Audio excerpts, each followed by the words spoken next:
hope so. I hope that there's people in your life that you want to share the good news and the saving news of Jesus.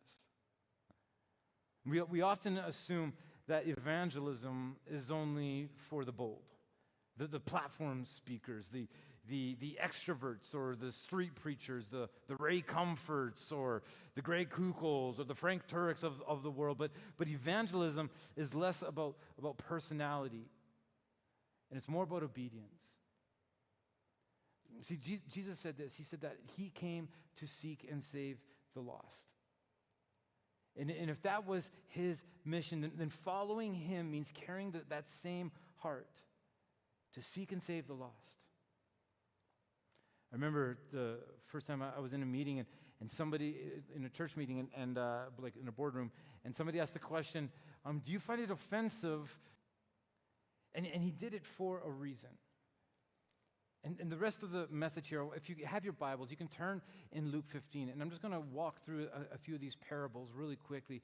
And in Luke 15, Jesus is surrounded by religious leaders and kind of the religious elite. And they're really upset with Jesus because he's like eating with like the ill-reputed parable. You might be aware of it. You're probably aware of it. He tells of the shepherd who had 100 sheep. And 99 of these sheep were safe. But one got lost. And the shepherd was relentless in his pursuit of that one sheep that was lost. And he went after him, and he found the sheep. And when he found it, he put it on his shoulders, and he carried it home, and he called up his friends and his neighbors, and he said, we're going to have a party. You got to come and rejoice with me, because food and bills and all that sort of stuff was coming. And so she turns the house upside down, and she searches carefully, and she goes through the cupboards, and she goes under the carpet, and she looks for this lost coin, and she finds the lost coin.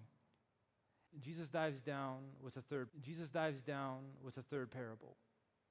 It's probably the parable. It's probably the most popular story, the most popular parable that he told. And he talks about the story of the lost son. Where the younger son asks his father for his. In that culture, it was like saying, Dad, I wish you were dead. In that culture, it was like saying, Dad, I wish you were dead. Like, you are of knowing the pigs. And he's at his lowest point, and he says, I can't live like this any longer. Maybe if I go home, my dad, I can't go home as a son. I burnt that bridge. But maybe if I go home, he'll hire me on as a hired hand, as a servant. You go down to verse 20, and it says, well, while he was still a long way off, his father saw him, was filled with compassion. He ran to his son, threw his arms around him, and kissed him. And I don't want you to rush past that for him. The father was hoping for him, longing for him. My son was dead and he's alive again. He was lost and now he's found. But again, not everyone in this story is happy. There's an older brother and he's angry. He's resentful. Lost people matter to God. A lost sheep, a lost coin, a lost son. And each one is precious. And each one is worth searching for. And if lost people matter to God, it should matter to us as well. Recently, in facilities crews, they were to drop what they were doing and they were to gather around, and the person who rang the bell would tell the story of how this individual became a new believer, and the whole team would celebrate, and then they would pray for that new believer together. And it became a powerful reminder that every time the bell sounded, it was like Luke 15. It was like Luke 15 coming to life. Heaven rejoices when coming to life. Heaven rejoices when one sinner repents. And if anyone on staff ever ignored that bell, the senior pastor himself would step in to reading. He could be saying this to us today. Summit, I want to remind you of something. You're Christ's ambassadors. It's as though God is making his very appeal form. You don't need a book deal. You don't need to start a podcast. You just need to be willing to tell your story about how Jesus changed your life. I want you to think back in your own life. A friend. Evangelism belongs to the whole church, not just to a few. And we're all here because at some point in our life, somebody took the time to explain the good news of Jesus to us.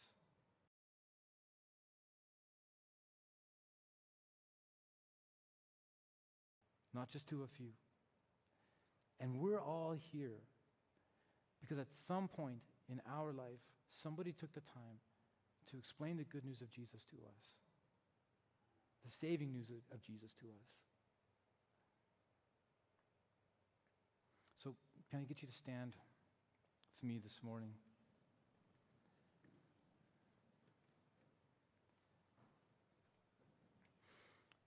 I'm going to close off in a word of prayer. And Tim, yeah, if you want to come and saying, oh, I don't know if what breaks God's heart breaks my heart. I don't know if I see those around me the way that God sees them. And so my prayer this morning for us is a simple prayer. And it's, Lord, break my heart for what breaks yours. Let me see the lost the way you see the lost. And it's, Lord, break my heart for what breaks yours. Let me see the lost the way you see the lost.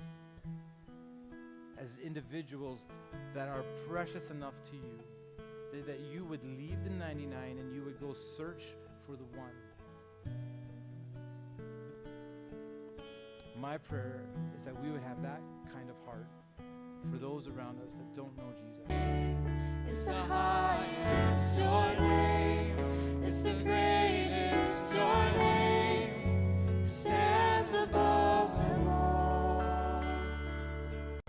all thrones and dominions, all powers and positions, your name stands above them all, and the angels cry.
Last 30 minutes, I've been speaking to you kind of using my teacher voice.